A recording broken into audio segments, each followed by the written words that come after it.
अस्सलामुअलैकुम दोस्तों।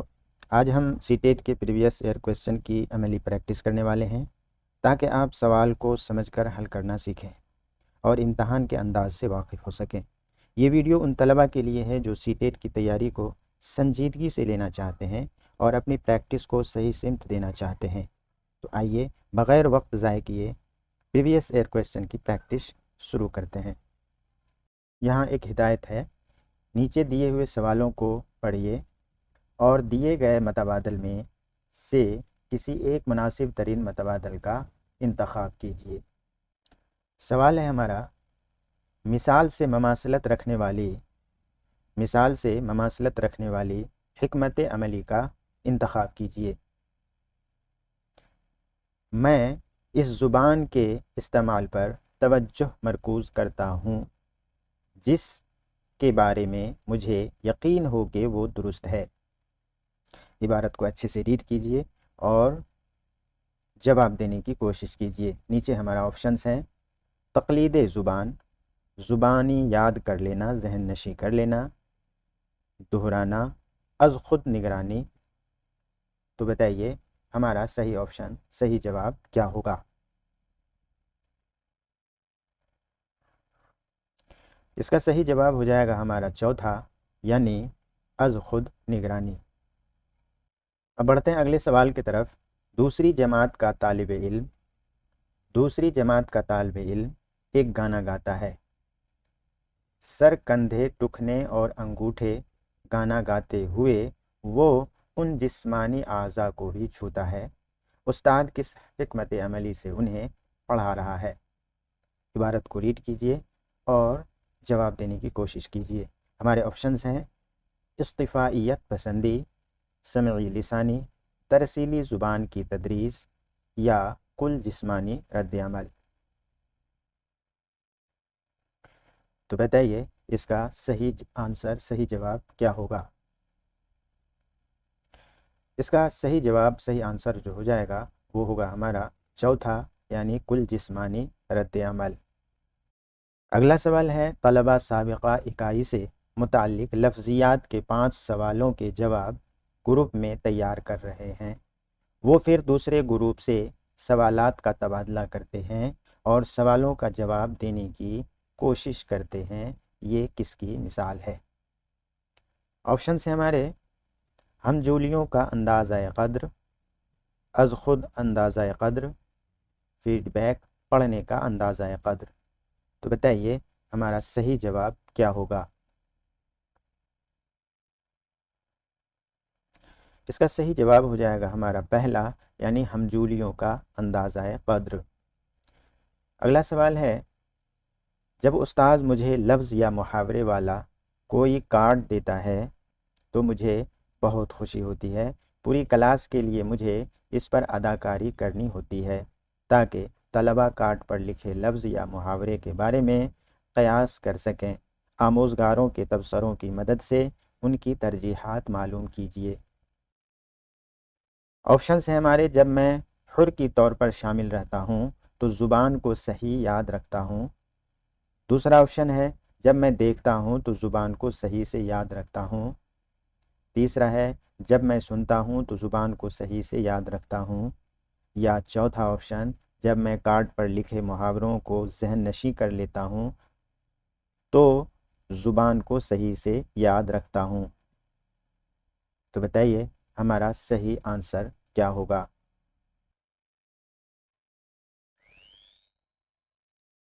इसका सही आंसर और सही जवाब हो जाएगा हमारा पहला, यानी जब मैं हुर की तौर पर शामिल रहता हूँ तो ज़ुबान को सही से याद रखता हूँ। अब हम बढ़ते हैं अगले सवाल की तरफ। एक दावा है और एक दलील है। दावा है, स्कूल जाने वाले तमाम बच्चे अपनी उम्र के मुताबिक ज़ुबान के बरतने की बेहतर सलाहियत रखते हैं। दलील है, लिसानी व सक़ाफ़ती तनव्वुअ के बाइस वो अपनी सलाहियतों को बेहतर तौर पर नहीं पाते हैं। दर्ज झैल मतबादल में से मौजू तरीन का इंतखाब कीजिए। पहला है, अलिफ गलत है लेकिन बा सही है। दूसरा है, अलिफ और बा दोनों सही हैं और बा और अलिफ की सही तौज़ी है। तीसरा है अलिफ और बा दोनों सही हैं लेकिन बा अलिफ की सही तौज़ीह नहीं है। चौथा ऑप्शन है अलिफ सही है लेकिन बा गलत है। तो बताइए इसका सही आंसर, सही जवाब हमारा क्या होगा।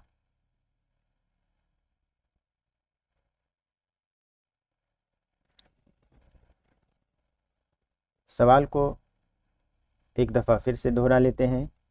एक दावा है और एक दलील है। दावा है स्कूल जाने वाले तमाम बच्चे अपनी उम्र के मुताबिक ज़ुबान के बरतने की बेहतर सलाहियत रखते हैं। दलील है लिसानी व सकाफ़ती तनव्वुअ के बाइस वो अपनी सलाहियतों को बेहतर तौर पर नहीं कर पाते हैं। ये दलील है। आगे जो पूछा जा रहा है वो ये है कि दर्ज झैल मतबादल में से मौजू तरीन का इंतखाब कीजिए। अलिफ गलत है लेकिन बा सही है। दूसरा ऑप्शन है हमारे अलिफ और बा दोनों सही हैं और बा अलिफ की तौज़ीह है।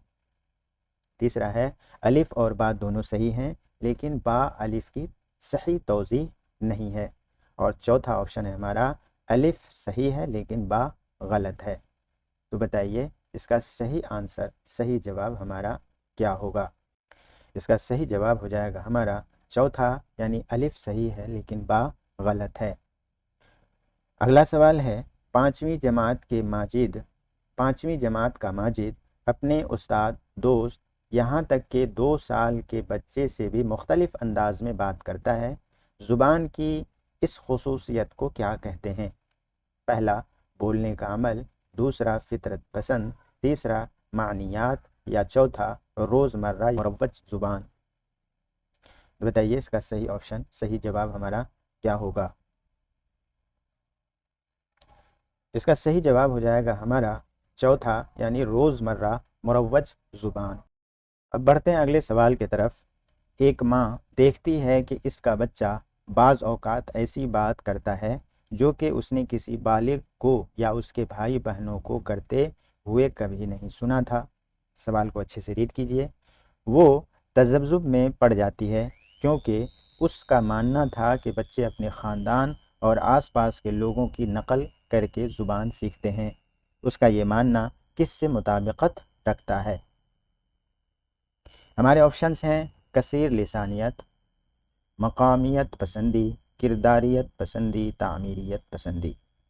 तो बताइए इसका सही जवाब हमारा क्या होगा। इसका सही जवाब हो जाएगा हमारा तीसरा, यानी किरदारियत पसंदी। बढ़ते हैं अगले सवाल की तरफ। बच्चे में आगे चलकर अकादमिक महारतों को बुनियाद फराहम करने वाली रस्मी ख़वानदगी की तालीम शुरू होने से पहले फ़रोग़ पाने वाली महारतों को कहते हैं। इबारत को अच्छे से रीड कीजिए। बच्चे में आगे चलकर अकादमिक महारतों को बुनियाद फराहम करने वाली रस्मी ख़वानदगी की तालीम शुरू होने से पहले फ़रोग़ पाने वाली महारतों को कहते हैं नई ख़वानदगी, नया हल, नई दरसियात या नए अनासिर। तो बताइए इसका सही जवाब हमारा क्या होगा। इसका सही जवाब हो जाएगा हमारा पहला, यानी नई ख़वानदगी। अगला सवाल है दादी माँ घर पर बच्चों को कहानियाँ पढ़कर सुनाना पसंद करती हैं। इस तरह वो बच्चों को नई किताबों और ख़यालात से मुतारफ़ कराती हैं और बच्चे भी इस पूरे अमल में मुस्तैदी से शामिल रहते हैं। इस तकनीक को क्या कहते हैं। पहला ऑप्शन है बुलंद ख़्वानी, दूसरा है मिसाली क़िरात, तीसरा है मुश्तरका क़िरात या चौथा है मुकालमाती क़िरात। तो बताइए इसका सही जवाब हमारा कौन सा होगा। इसका सही जवाब हो जाएगा हमारा चौथा, यानी मुकालमाती क़िरात। अगला सवाल है क़िरात की तदरीस का वो तरीक़ा जो हरूफ और सौतियों जैसे बुनियादी अनासिर से शुरू होता है और बच्चों को बताता है कि मजमूई क़िरात शुरू करने से पहले सौतियों को जोड़कर अल्फाज बनाए जा सकते हैं, इसे क्या कहते हैं। ऑप्शन है हमारे साख्तियाती तरीक़ा, ऊपर से नीचे का तरीक़ा, नीचे से ऊपर का तरीक़ा, और चौथा ऑप्शन है हमारा मजमूई ज़ुबान का तरीक़ा। तो बताइए हमारा सही जवाब क्या होगा। इसका सही जवाब हो जाएगा हमारा तीसरा, यानी नीचे से ऊपर का तरीक़ा। अगला सवाल है जिसमें एक दावा है और एक दलील है। इबारत को अच्छे से पढ़िए और जवाब ढूंढने की कोशिश कीजिए। इबारत है, सौती हिज्जे दुरुस्त हिज्जे की आमोजिश की सलाहियत पर कदगन लगाता है। इसकी दलील है कि जब छोटे बच्चे रिवायती हिज्जे के बजाय अपने ईजाद करदा हिज्जे को बरतते हैं तो ये दुरुस्त हिज्जे की आमोजिश की सलाहियत पर कदगन नहीं लगाता है। कदगन का मतलब होता है रोक, पाबंदी, मना और ममानियत।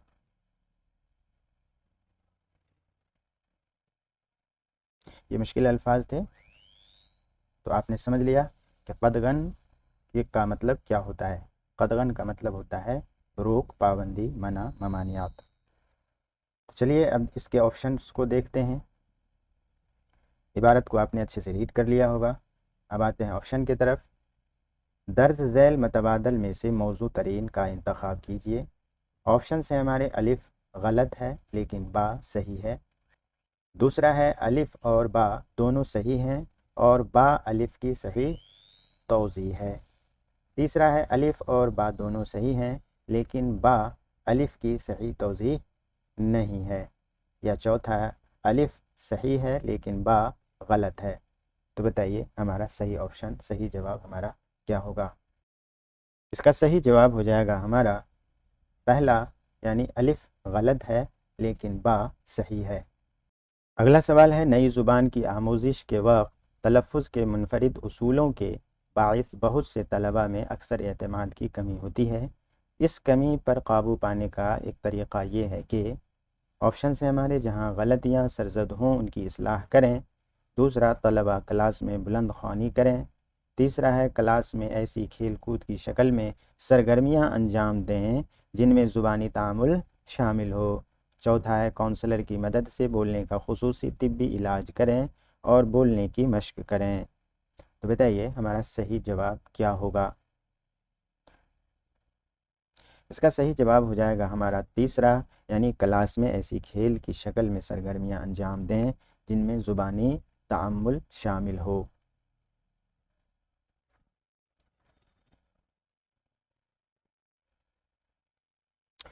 अब बढ़ते हैं अगले सवाल की तरफ। तीसरी जमात का उस्ताद आमोज़गारों को नए अल्फाज देता है। दर्ज झैल में से कौन सा तरीक़ा नए अल्फाज दर्ज करने के लिए सबसे मौजू और मुअस्सिर है। ऑप्शन से हमारे उस्ताद अल्फाज के मानी तख्ते सियाह पर लिख दे और तलबा से उन्हें ज़ुबानी याद करने के लिए कहे। दूसरा है उस्ताद को अल्फाज के साथ उनके मुतज़ाद भी बताना चाहिए और उनकी ज़ुबान में मानी भी बताना चाहिए। तीसरा है उस्ताद को अल्फाज का मुख्तसर तारुफ़ करवाना चाहिए। चौथा है उस्ताद को अल्फाज के मानी की वजाहत उन सियाक़ में करना चाहिए जिनमें वो इस्तेमाल होते हैं। तो बताइए इसका सही जवाब हमारा क्या होगा। इसका सही जवाब हो जाएगा हमारा चौथा, यानी उस्ताद को अल्फाज के मानी की वजाहत उन सियाक़ में करना चाहिए जिनमें वो इस्तेमाल होते हैं। अगला सवाल है, ज़ुबान की आमोजिश होती है। ऑप्शन से हमारे महारत, इक्तिसाब, अमल, माहसद। तो बताइए ये खाली जगह मंदरजा झैल ऑप्शंस में से किस ऑप्शन से ये पुर किया जाएगा। इसका सही जवाब क्या होगा। इसका सही जवाब हो जाएगा हमारा पहला, यानी महारत। ज़ुबान की आमोजिश महारत होती है। अगला सवाल है, पढ़ने के तरीक़े पेशगोई, इस्तिंबाती अंदाज, सियाक़ से माना अख़ज़ करना, गायर मुताला, मतन की तरतीब व नज़्म की निशानदेही। क़ारी क्या करता है, लिखने के अंदाज़ की बुनियाद पर मुसन्निफ़ के एहसासात का तयन करता है। दूसरा है मतन के बाज़ हिस्सों की मदद से गैर मानूस अल्फाज को समझने की कोशिश करता है। चौथा है किस मतन में ज़ुबान के बरतने के तरीक़ों पर तवज्जुह मरकूज़ करता है। और पाँचवा है मतन के मानी व मफ़हूम को समझने के लिए उन्वानात और तस्वीर की मदद लेता है। तो मज़कूरा पढ़ने के तरीक़े और क़ारी के मुजव्वज़ा अमल का मिलाप कीजिए। तो बताइए हमारा सही आंसर क्या होगा। हमारा सही आंसर हो जाएगा दूसरा, अलिफ, बा, जीम, दाल और हा।